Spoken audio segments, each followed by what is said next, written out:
Good, good, good. Welcome, everybody. Welcome. We are moving into session 3. Session 3 of our treatment. It's great to have everybody here. Thank you for joining us. Excited. All right. So I'm hoping that I don't get this thing to make weird noises, but if it does, I'll grab it as soon as I can. All right, let's see what's on the agenda tonight. Tonight is session 3, managing stress. So we've done a lot of communication, we've worked through some conflict resolution, we've looked at some different variables there. Tonight we're really going to dive into managing stress and taking a look at our current coping skills and how we can change those up to effectively manage stress better. So hopefully, again, like I said at last session, I know that everybody that's watching live and online might not be able to see the PowerPoint that great, and that's okay. The PowerPoint is just more of like a visual, kind of a guide as we go through the night. Excuse me. Sorry, but as we go through the night. So in the event that you can't see it super clear, I'm going to be reading in it anyway. So it's not 100% mandatory. Again, it's more like a guide, but I think you can see some of it, so that won't be too bad. All right, so defining stress. I think everybody knows what stress is, I'm sure. How we define it really is just an individual type of idea, correct? But we all know what stress is. We usually know what stress is by the way we feel, right? So we all know what we feel like when we're feeling stressed out. So stress in everyday terms, and I'll read it so I know some of us can't read it back there. It's kind of small on this particular screen. But stress in everyday terms is a feeling that people have when they are overloaded and struggling to cope with demands. These demands can be related to finances, work, relationships, and other situations. But anything that poses a real or perceived challenge or threat to a person's well-being can cause stress. Stress can be a motivator. It can be essential to survival, like the fight or flight mechanism can tell us when and how to respond to danger. However, if this mechanism is triggered too easily, or when there are too many stressors at one time, it can undermine a person's mental and physical health and become harmful. So what they're talking there is, although we want to have the drive, the fight or flight drive, and the innate desire to obviously stay alive, when that is happening too often in an unhealthy relationship or in an unhealthy scenario, then it's obviously going to be bad for our health, right? So now that we have like a better definition of stress, at least what Webster or online tells us, we can move them forward. So there's going to be both positive and negative stressors in life. So I know most people are like, wow, what positive stressors? But there are positive events that can definitely create stress, right? And we already know that negative events can create stress. So yes, there's going to be a positive event and there's going to be a negative event. Both can equally cause stress just as often, okay? So some positive stressors. Positive stressors can include exciting things, very exciting things. Like for one, I have written down here, weddings, right? So a wedding is a very exciting time, especially, and I'm not saying it's not exciting for the male, but for females, weddings can be extremely exciting because they get to pick out a dress, they get to plan so many different types of flowers and very pretty, flashy items, right? So it can be very exciting for a woman, but it can also cause stress. Having a baby, if you've ever had a baby or you have children, you know that although it's amazing, it's an amazing experience, it can be very stressful. So you're stressed when you're pregnant, you can be stressed when you go to the doctor's appointments. If there's any hiccups along the way during the pregnancy, although it's a great experience because you're going to have a baby, it can still be very stressful, right? It can be stressful figuring out your finances, that how are you going to pay for all the doctor bills, what's going to happen when you have to actually have the baby, and how much is that going to cost inside the hospital. So lots of variables there that can definitely create some stress, even though it's a positive event. I wrote down too, graduation, okay? So graduation, generally graduation from maybe college or even high school, can be a stressful event. You have to buy your cap and gown. You have to make sure they fit. You have to send out invitations for some seniors, they get pictures, right? The pictures might not have been what you expected, or maybe when you went to do the pictures, it wasn't as fun and as glamorous as you thought it was gonna be. So again, you take a very amazing event. Graduations are amazing, and they're wonderful to experience, but they can definitely cause stress. Moving, we all have moved before, so we know what goes into the move. Now, movings can certainly cause stress, and I keep them in the positive stressors, but I know that moving can also be in a negative stressor. So some people might have to move because they no longer can afford where they're living, and it's something that they have to do. They're being forced to leave. So obviously that would be a negative stressor. But some people are enjoying, they're excited to move, right? They're moving in maybe for the first time with their spouse, or maybe they're moving out of their parents' house for the first time and moving in with some roommates, and it's a very exciting experience. But the actual move itself can be stressful. Packing, finding somebody to move the big items, finding all the money to move, that can definitely cause some stress. And then planning fun events, like let's talk about the wedding again. So when you have weddings, you also have people who are going to plan bridesmaid showers, bachelorette parties, bachelor parties, all those types of things. For babies, there might be a baby shower, and there could be wedding showers for married couples. There's all sorts of stuff that people plan. And although it's going to be a fun, positive experience, I mean, that's the goal, there can be some hiccups along the way, and it definitely can cause stress. Maybe, there was an incident where you ordered a specific invitation and there was a spelling error on it, or you wanted something to arrive by a particular date and it didn't get here in time. So although we have positive events, they can still cause stress in our life. So it's important to understand that. Looking at some negative stressors. Negative stress is going to be obviously easy to tell, right? So we have sickness. So that's generally, for us, our personal sickness. Maybe we have the flu, or maybe unfortunately we've been diagnosed with some type of a chronic disease, unfortunately. Maybe we are caring for family members who are sick. That's stressful too, right? I mean, it's bad enough having to help ourselves when we don't feel well, but watching the agony of someone else is definitely, for some of us, very devastating. And then to see them in so much pain and have to continue to care for them, that can be overwhelming. It definitely can be overwhelming. Even though we want to do it and we want to give them that love and we don't want them to be alone, it's still a stressful event. Finances definitely can be stressful. School can be stressful. Everybody who's ever been to school knows that school can be a stressful event. And of course, unhealthy relationships, which we've been diving into and kind of going over a lot lately, especially with regards to communication styles and just looking at how we communicate and stuff. So if we are trying to do our best during this new journey, and we have individuals that are still not understanding what we're going through, then yeah, we're definitely going to have some stressors in that relationship, unfortunately. So this session is really about managing stress more effectively, because as you could tell by both screens, positive and negative events cause stress.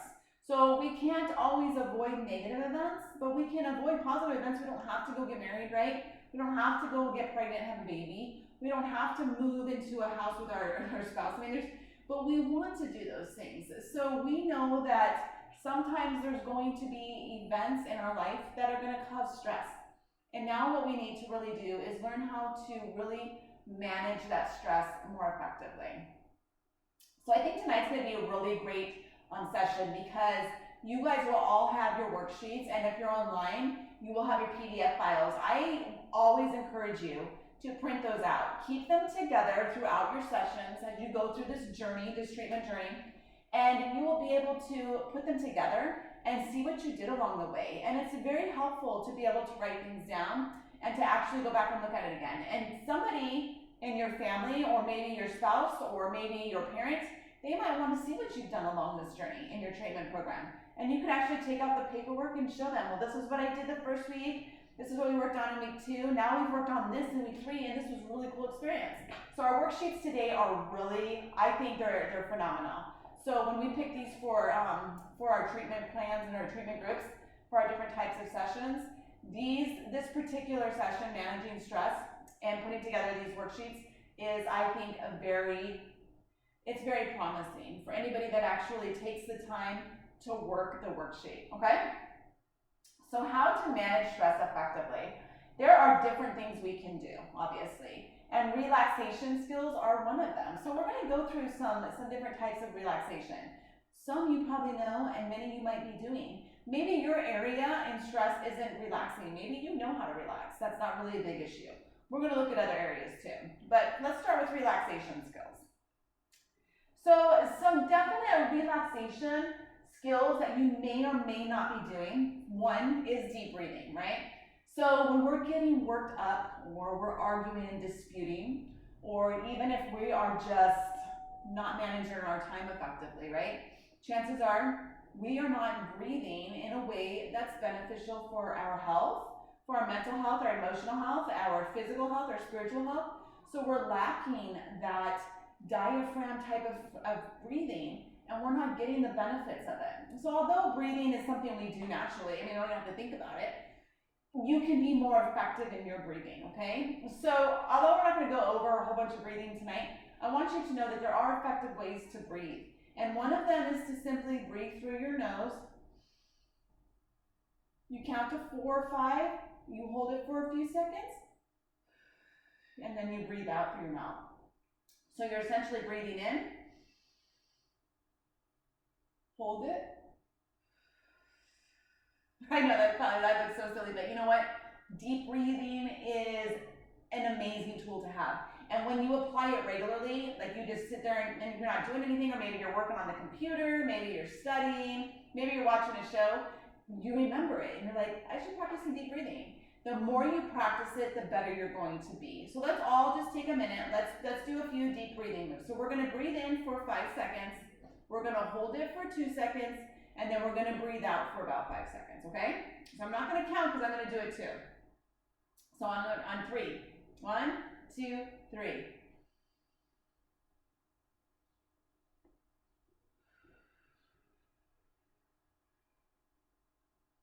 All right, good. So you breathe in for 5, hold it for a few seconds, and then breathe out. And again, there's other types of ways to deep breathe. Some people breathe into words. Some people do it for shorter periods of time. Some people do it faster. It's all up to you. That's why you have to figure out what works best for you. Because what may work best for Amy isn't going to work best for Shelly, right? So we want to make sure that things are working best for us. And that's why doing your work and working your program, working your treatment is going to be most beneficial for you, okay?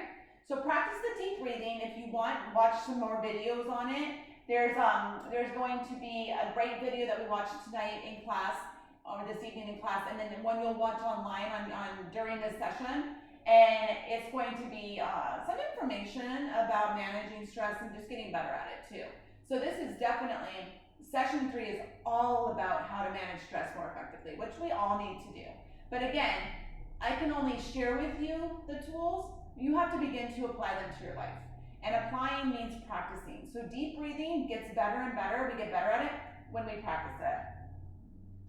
Reading, other types of relaxation skills can vary among people. But reading is a great way for some of us to de-stress and unwind at the end of the day. Some people really enjoy reading, and whether they like fact or fiction is up to them. It's all up to yourself individually. But reading can be something everybody loves to do. And the cool thing today is that most individuals I know have some type of a smart device, and they're able to pull up what they enjoy reading online. So you don't have to read a real small print if your eyes aren't that great, or if you don't have time to go out and actually buy the physical book, you can read it online, right? So there's so many different options now about reading.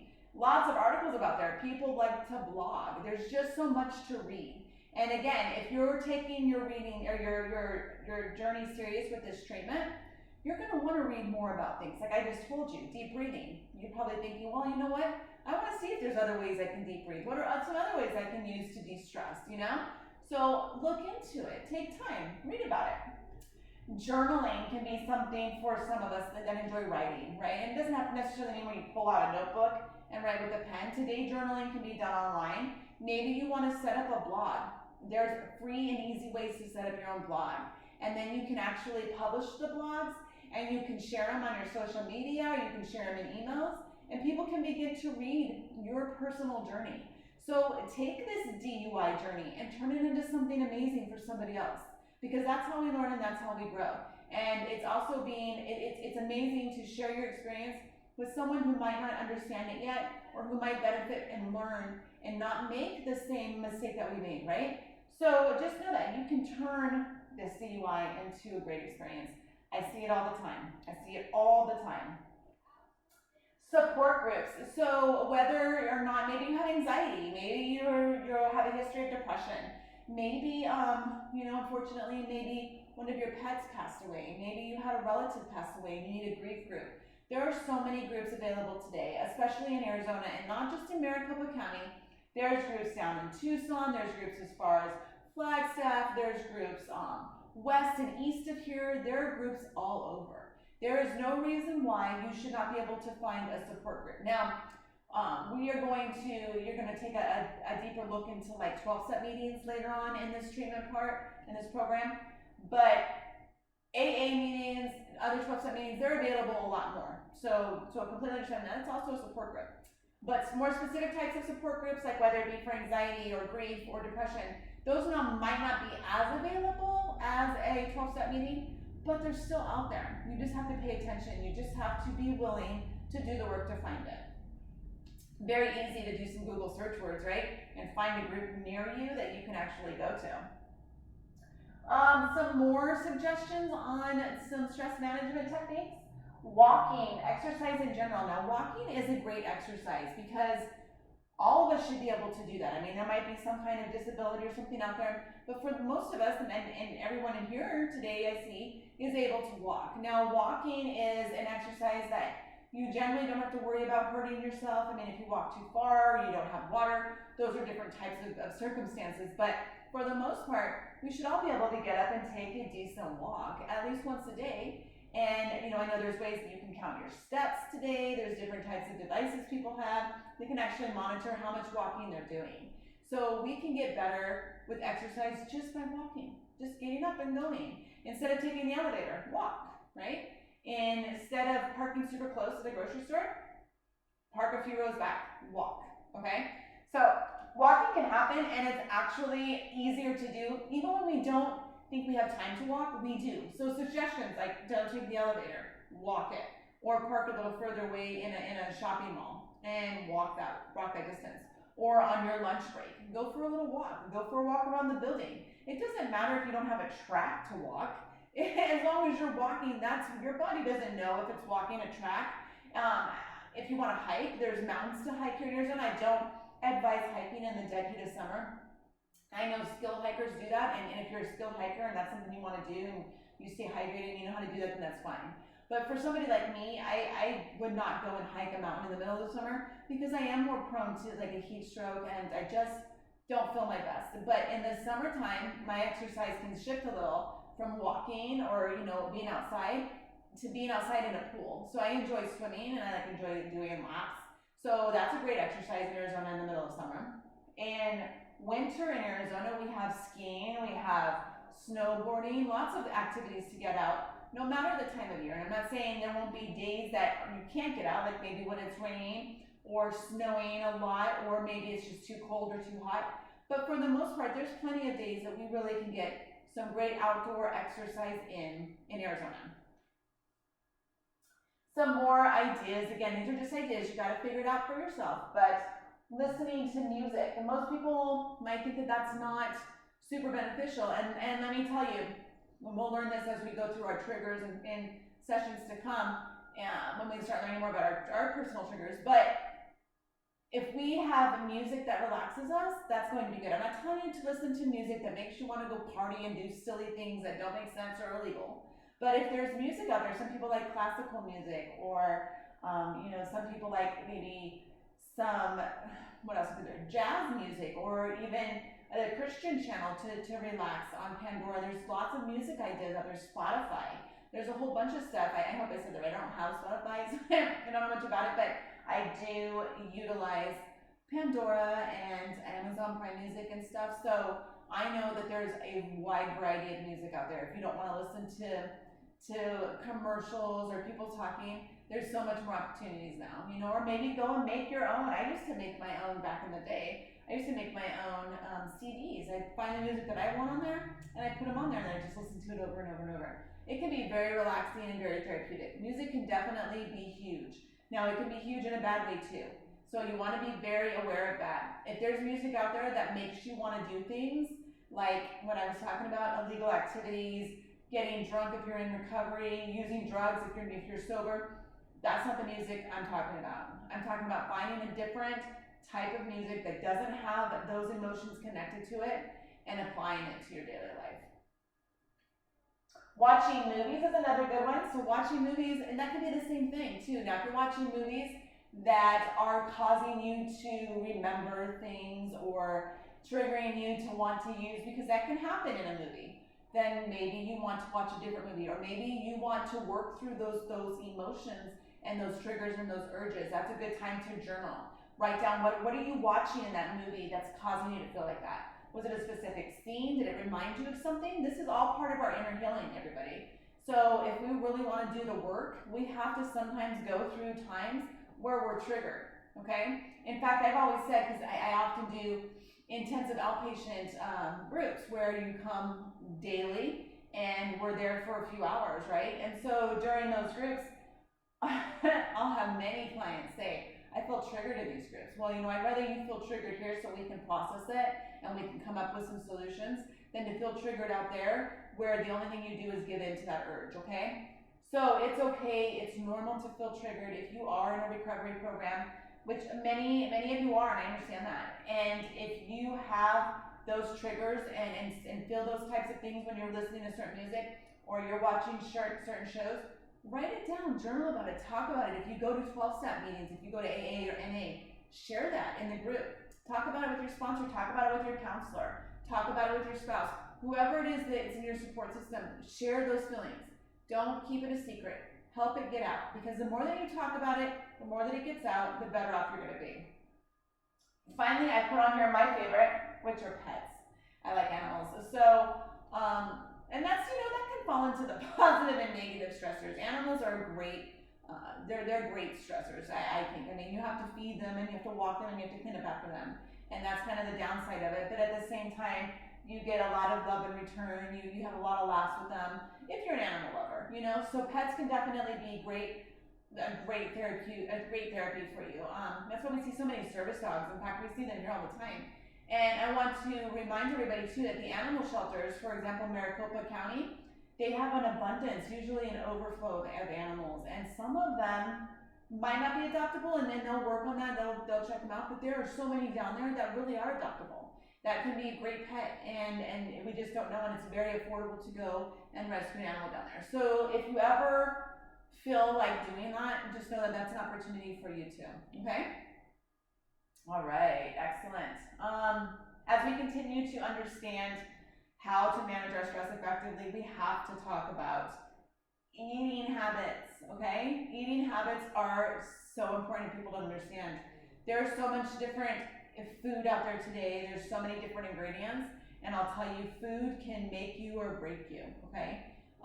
We're learning more and more as science develops and people become more aware of certain types of food that can make them sick. There's so many things going on. But that's one thing I wanted to talk about today was food allergies. So there are lots of food allergies today. I don't know why. I don't know why it happens. Maybe it always was there. Maybe we're just better at diagnosing it. Whatever the reason is, some of your higher probability of having food allergies are with things like gluten. If you've known anybody that has a celiac problem, you know that is a legit food allergy. It not only makes a person sick, it can create a cancer in the colon for an individual who has celiac disease and does not stop eating gluten. So please don't ever make fun of anybody who says, I don't eat gluten, because that is legitimate. We don't know why. There could be something different with what's going on with how the gluten is harvested. I don't know, because I'm not a farmer and because I don't harvest gluten. So I can't tell you why, but I can tell you that it is a legit and real allergy. So you want to make sure if you feel like, let's say you eat bread or other types of maybe you drink beer, whatever, and you just feel sick or you have GI upsets, or sometimes people even have thyroid conditions, they have allergies. There's so many different things that can happen with a gluten sensitivity and a gluten allergy. Have a test, see it done. Generally, celiac disease is only diagnosed through something called a colonoscopy. So if any of you ever had you know that that's really where they can take a great look and see if you have celiac disease. But there's lots of blood tests out there now that can determine allergies, sensitivities, and can steer you the right way for eating. So I have a simple philosophy in life. I eat to live, I don't live to eat. So there's a difference there. When you eat to live, you realize that food can be medicine, right? Food can be powerful. Food can be something that gives me energy and strength throughout the day and makes me feel really good. But food has the ability to make me feel really bad, okay? So if I have food allergies that I don't know about, or if I eat food that isn't good for me, or I'm doing something that, or I'm eating something that I probably shouldn't be eating, or I'm eating too much of something, there's so many things that can happen with food. So I have a way of living where I want to eat the foods that are going to be best for my body and best for my my physical condition that I'm working to heal. So I have a desire to eat foods that are healthy. You know, I have a desire to, I'm vegan and I try to eat more raw. That doesn't mean that that's something you have to do, but that is something that helps me feel better. So I've learned through many years of different foods that I personally don't feel good eating. Even though it might be fun to eat and they might taste amazing, I don't feel good eating them. So I've changed a lot of eating habits. I had to go through a lot of different findings. I had to do a lot of research. I had to figure things out for myself because that's what this is all about. Everybody's individual and we have to figure out what works for us. And for me at this time with what I'm going through, being vegan, plant-based vegan is working well for me. So health-wise, I feel better with that type of food. Now, some of us might need to begin to cut out sugar, depending on the type of sugar too. And I want you to really further your research in this. So sugar doesn't always have to be processed and bad. There can be natural ways that nature creates sweet things, like through maple syrup, right? Or through coconut palm sugar. There's all different types of sugars out there, and I want you guys to really understand that, and I want you to know. There's also sweeteners that have been linked to cancers, like the equals, the ingredients that are in equal, or I don't use those alternative types of sugars, so I don't really remember what they're called. But if you do your research, you'll find out there's lots of alternative fake sugars or sweeteners that are supposed to be better for you but have been linked to cancers, okay? Caffeine. Caffeine can be a hit for some, especially in the morning, or it can be a disaster for others who just can't tolerate it well. Caffeine, I don't want to go against it or for it because I don't personally drink caffeine, so I don't want to be biased in that sense. But I want you to figure that out for yourself. Do you feel better drinking caffeine, or are you just drinking caffeine because your body has become so used to it that you don't know what it would do without the caffeine, okay? And remember that if your body is becoming accustomed to a substance, that means your organs, there's certain organs in there that aren't doing the job that they were designed and created to do correctly anymore, all right?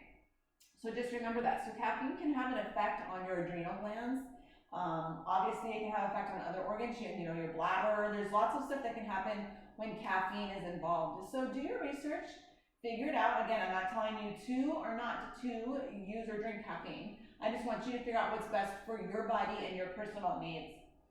Lots of documentaries today. So much information is out there. That doesn't mean that every documentary you're going to watch is going to be 100% accurate, but again, if you watch it, you take the information and you move forward with it, okay? So lots of stuff out there, lots of stuff on Netflix about food. So take a look at them, watch them, you know, part of learning how to relax after a long day of being stressed, right? Begin to go on your health journey and watch some movies and see what you can learn about food. Water intake. Now I know we know, especially in Arizona in the hot dead of summer, how important water is.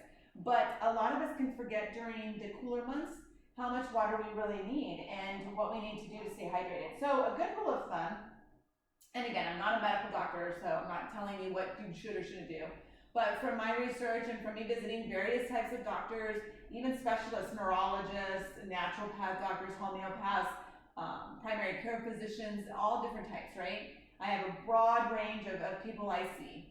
And all of them have always said, a good rule of thumb is to take your weight and divide it by 2. That number is the amount of ounces of water you want to try and drink every single day.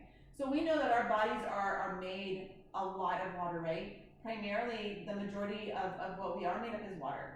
So water fuels this, it gets in our brain, it does all sorts of stuff. So we want to make sure that we are staying hydrated, all right? We need water. And again, during cooler months in Arizona, it's easy to forget that you need water. So you have to be very conscious about it. You have to be very cognizant about it. Be very mindful that you need water every single day. And I don't mean water from coffee. I know a lot of people want to think that that's their portion of water, and it's unfortunate because caffeine dehydrates the body, and that's something you can look into. You can do your own research. So if you are drinking caffeine, you're probably gonna have to add more water to your day too. So that number of your weight divided by 2 is gonna have to increase if you're drinking caffeine, because you wanna make sure everything's staying hydrated. But remember too, there's lots of foods that are full of water. Watermelon, right? Cucumbers are full of water. So there's lots of foods. If you're eating a great balanced diet, and you're not necessarily drinking 8 or 9 cups of water a day, but you're getting a good amount in your food, that counts too. So just remember that. Again, that's if you're eating well-balanced foods, so you wanna make sure. So I hope that was some information. Maybe you already know about it, maybe you don't. Now you can further your research about food and how important it is in our life, because when we are eating right, we're gonna feel better. Trust me on that. When you're not eating right, you're not gonna feel good. And who wants to spend the day feeling like crap because they ate something they shouldn't have, you know? All right, so developing healthy exercise habits. That's not really that hard to do. We talked about walking and how easy it is. Get up and walk, all right? Stop taking the elevators. Start taking the stairs. Stop parking right in front of the store. Start moving around, okay? Get up, move around. Jogging, some people enjoy jogging. Gym memberships can be beneficial for some. Now, I don't encourage a gym membership if you don't think you're gonna go. Because, let me get a drink of water, and I'll tell you why. Now, it's not saying don't go get a gym membership, because I'm definitely for you exercising, okay? But a lot of individuals, myself included, will get that gym membership maybe in the beginning of the year. They're stoked, they're excited, got all these goals, and all of a sudden comes March, you're not using your gym membership, and you're paying $20 to $40 a month, and it's automatically coming out of your account. So you're not even really thinking about it anymore, because it's just popping out on a regular basis the 15th of the month, and it's just become kind of one of your bills, right? And now, unfortunately, you're wasting that money. And $20 to $40 a month times 12 months in a year, that adds up, okay? I'm talking hundreds of dollars right there, right? So you want to definitely make sure that you are going to be using that gym. And a good way to make sure you're using that gym is to have an accountability partner, okay? Have somebody that wants to do this with you and keep each other accountable. And that can be hard sometimes to do. Sometimes you don't want to tell the other person, man, you haven't been coming to the gym, I see that you're slacking. But remember, if you two sign up to be each other's accountability partner, that's what you're going in appreciating. You're appreciating somebody coming to you and sharing with you that they feel you could be doing better, okay? There's other ways to stay in shape too though. If you don't want to go buy a gym membership, you can buy things like resistance bands, you know, those bands where you can stand on them and pull them up. You can definitely do a lot of good stuff with your body for that. Get your body moving, do some sit-ups, do jumping jacks, pull-ups, lots of stuff that you can do, push-ups, so many different things. And again, in the summertime, wow, we have pools and lakes. And you know, I spent a year in Myrtle Beach. I swam in the ocean the whole summer. Very scary because of the sharks. But when you're swimming in there, you don't really think of it. But man, it was a lot of exercise. And it felt good. So swimming's a fun thing to do. It keeps you're not too hot doing it. And as long as you're drinking water, your body's staying internally hydrated and you're staying cool from the sun. Just remember, you can still burn though, because we burned when we were swimming in the ocean. So you do still burn. You gotta watch your sun intake. But there's hats, there's umbrellas, there's things you can do for that. So exercise, get out, do more. It's definitely gonna help with stress management, for real.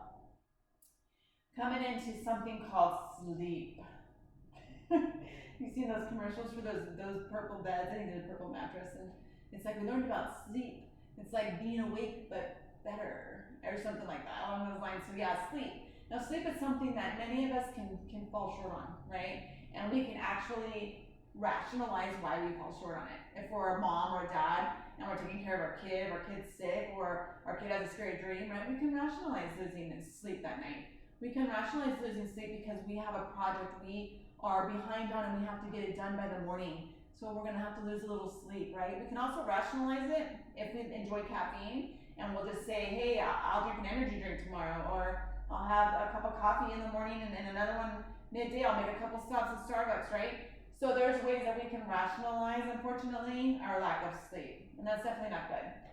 So we want to create better sleep patterns because that's going to be another way that we manage ourselves and our stress more effectively.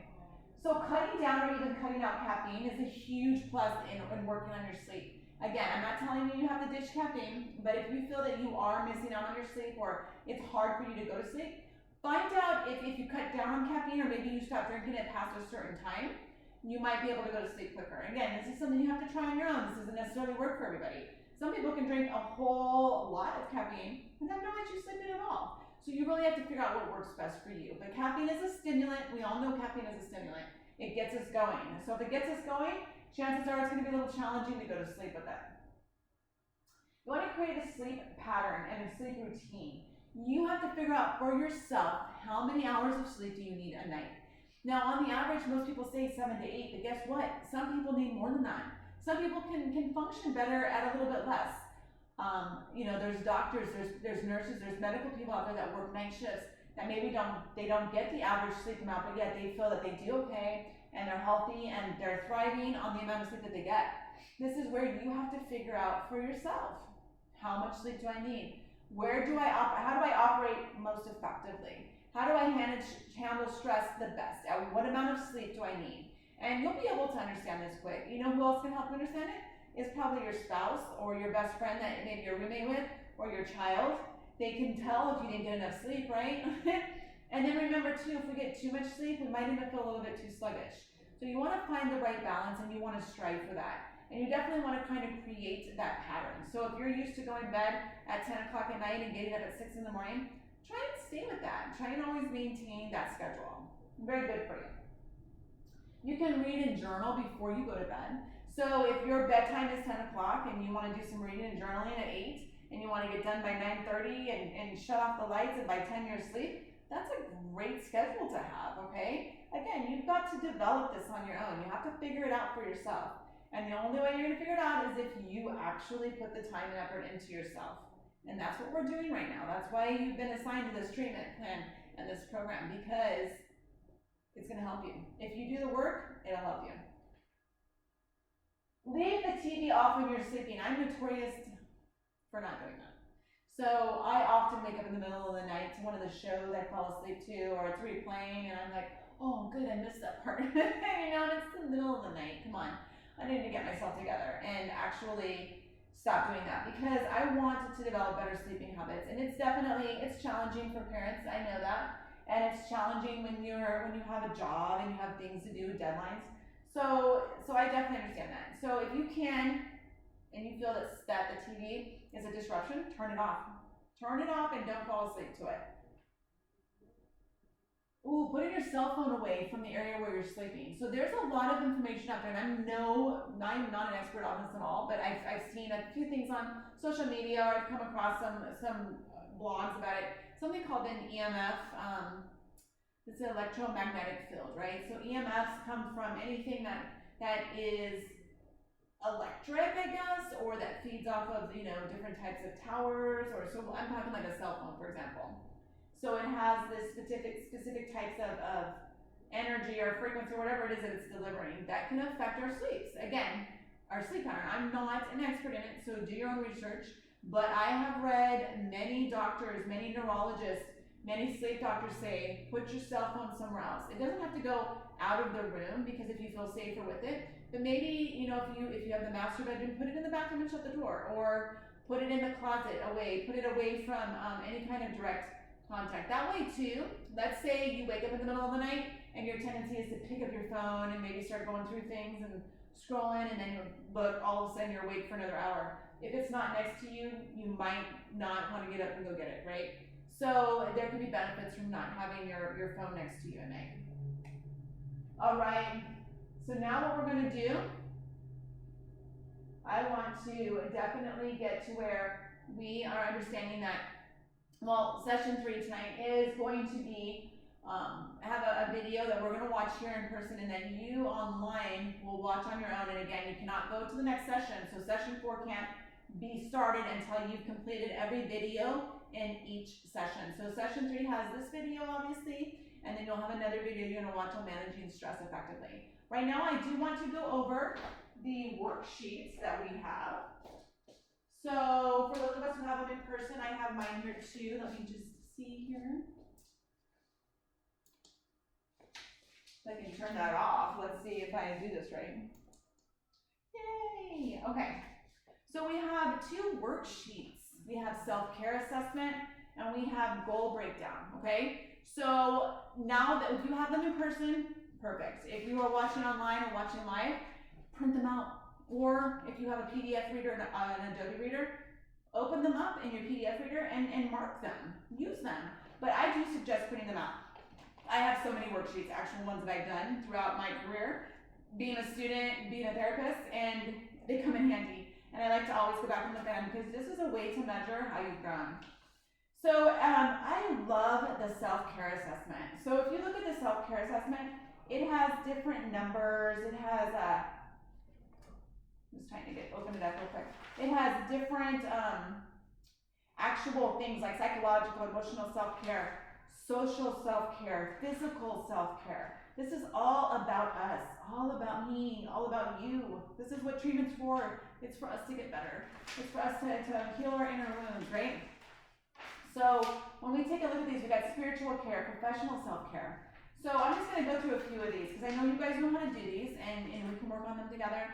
You can work them on them online.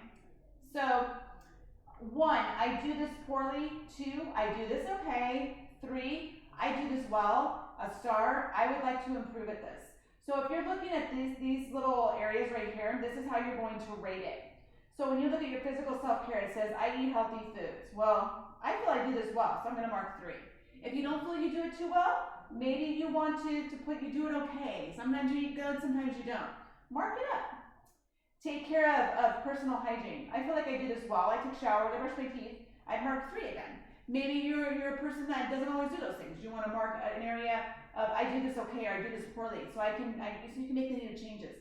This is a way to mark these up, each and every one of them. Don't slide. Go to each and every one of them. Put your numbers in, so then you can look back on it in a month or 2 and see if these numbers have changed for the better or for the worse. And then you know where you still need improvements and where you're actually doing good and where you can actually say, wow, I can't believe I'm doing that better. So many people, you know, this was hard for me too. Eating better was hard to do. It was incredibly hard to do. Making my own food, the convenience was gone. I couldn't just go out and order food to go. I had to actually prepare it. I had to actually go and, figure out a plan, a menu for the week. I mean, that was so challenging. But I'm so glad I did. And now I can actually mark on there that I do this well. I do this really well. So there's quite a few things that I do well on here that I'm going to, oh my goodness, and I'm going to be excited to mark that I do well. So take a look at these, mark them up. It's the end of the day, and I'm dropping everything, but that's okay. So mark them up, get them going, figure out what you do good and what you don't do well. There is, here's a good one. On the first page, under physical self-care, do you rest well when you're sick? How many of us, especially being parents, if we're sick and our kids are sick, we're probably not resting the best when we're sick, right? So we got to figure out how we can do that better. Even if it's resting when our kids rest, or if it's taking extra time when everybody's better, whatever it is we got to do. On the second page, we have psychological and emotional self-care, social self-care. So do we call or write to friends and family who are far away? Do we keep in contact with our social settings? Do we call our best friends? Do we text them? Are we reaching out to our parents if we're no longer living there? Are we calling friends from a while back? How often do we stay in contact with our girlfriends, with our guy friends? What are we doing to maintain our social network? That's a good one. Look at this one. So on psychological and emotional self-care, third one down, get away from distractions. How easy are you able to get away from distractions? Like your phone, email, and notifications from social media. Here's what I advise, especially when you're working on yourself and you're going through your treatment. Turn off the notifications. You don't have to be notified for every little thing. You're gonna check your stuff. You don't have to be notified that Facebook has an update, right? You don't have to be notified that somebody new posted a picture on Instagram. I mean, you're gonna see that, you'll check in later. Try and assign times. Instead of checking your social media every 5 minutes, assign a time. Say, hey, I'm not gonna check it until 8:30 tonight. Or I'm not gonna look at this all day. I'm just gonna go all day without looking at it. I'll check in, afternoon, I'll see what everybody's doing. Maybe write a little post and I'm done for the day. Minimize things that take that take away the attention from yourself. Try and do better for yourself. And that's what this worksheet is for, our self-care assessment. And it's really a tool for us to see where we're not doing so great at, so we can make the needed changes and we can do better. Now, the second worksheet that you will work on at home is going to be a goal breakdown. And I want you guys to really go through this. It says, imagine you want to find a new job. Now, that doesn't mean that's what we're doing, but just imagine you want to find a new job. This is a big goal with many time-consuming steps, such as a major goal can be very stressful or even overwhelming. This is the type of goal that you will always start tomorrow or next week, but those times never seem to come. Learning to break your goals into small tasks will help you overcome the stress and the procrastination that they often create. So for example, finding a new job can be broken down like this. And then it's different goals, it's specific goals that are going to help you find a job. So it says to research your job interests and write a list of careers that are interesting to you. Revise your resume by adding recent job experiences and spend 45 minutes looking at job openings. So not everybody is going to have that desired goal. Maybe you do. Maybe you're at a job you don't like and you want to find a new one. Here's a good way to break it down to start doing that. So this is just some tips on how to break goals into tasks. Because a lot of times what happens is we have these big goals and we just can't see past how big they are. What we have to do is just really get them into smaller areas, make them into smaller tasks so they are achievable and we can actually see them when we are achieving them. And that's so cool to see us achieve a goal and to actually write it down and check it off that it's happened. That's a great thing to do. So here's a goal breakdown. So if your goal task is to, let's say in general, your goal is to go back to school and get a degree, all right? And you have no idea where to start. Well, here is, how many is that? 1, 2, 3, 4, 5, 6, 7, 8, 9, about 9 or 10 slots that you can put some tasks in there that can help you get to this goal. So going back to school is a big goal and it's gonna take some time. But just getting in there can be challenging for some people. We don't know exactly what to do. We don't know how to do it. We don't know what requirements will be. So here we go. Maybe we want to call the school first. We have a couple schools we're going to call, check out tuition rates, talk to some counselors, and then from there we go. Maybe we need to get our transcripts from high school, or if we've done college before, we need to get those transcripts. Maybe we need to figure out what kind of goal do we have for a degree? Do we like the medical field? Do we like the education field? So we can put that task in here too.